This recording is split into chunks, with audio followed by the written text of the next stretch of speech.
Cities are great, but they can be as incredible as they are problematic.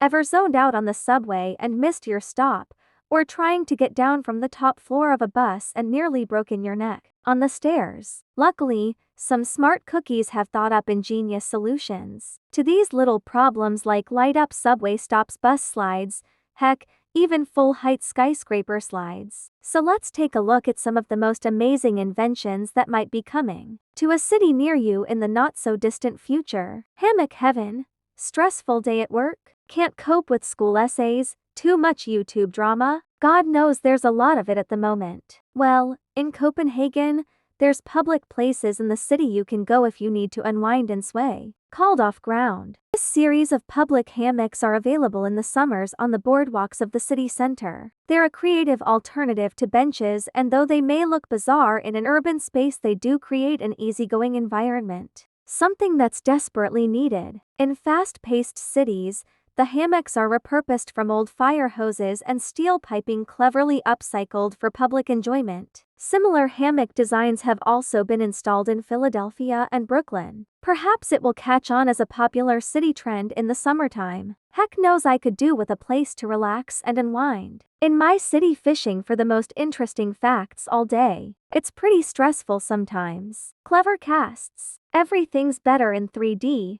films, graphics, printers. Well, to add to that 3D printer hype, now they can benefit the medical world with special 3D printed casts. Most modern medical casts are made from plaster or fiberglass, which are stiff and rigid to keep the healing bone beneath in place. But 3D printed casts, which are made from a high-temperature thermoplastic, look much cooler and easier to move in. This is due to their thin, breathable structure and being incredibly less complex to remove. No more horrifying cast saw. All the best part about this invention is that they're waterproof, which means there's no fear of showering with your sponge-like plaster cast on, or the panic of excessively wrapping it in plastic. Its spiderweb design lets air hit the skin easily, preventing sweat and bacterial buildup normally found in traditional casts, and no more using pens or straws to reach down into them when you have an itch. The dream. You must be wondering then, if these casts are so much better, why aren't hospitals using them? Well,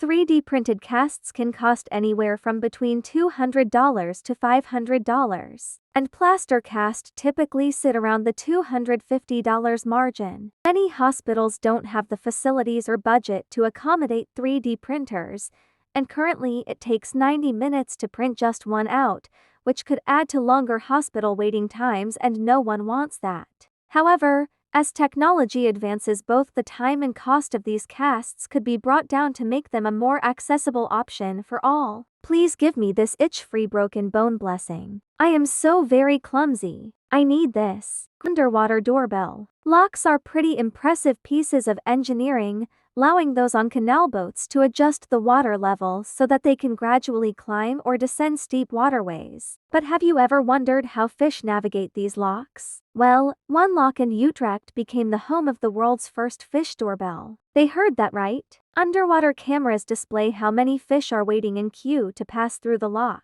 with people online able to press the doorbell to let them through by accessing a live stream. When this happens, a signal is sent to the lock operator, who can then open the lock if there are enough fish waiting in line. Now, this is the future I was hoping for. The doorbell allows fish to migrate to meet their biological needs. They need to be in deeper waters to keep warm in the winter, and shallower waters in spring so that they can produce offspring. When the bell is pressed, the lock gates open, releasing hundreds of gallons of water. This lowers boats and fish so they can join the next stretch of the canal. I wish I was that lock operator, then the fish would be letting minnow when they wanted in. Get it? Minnow.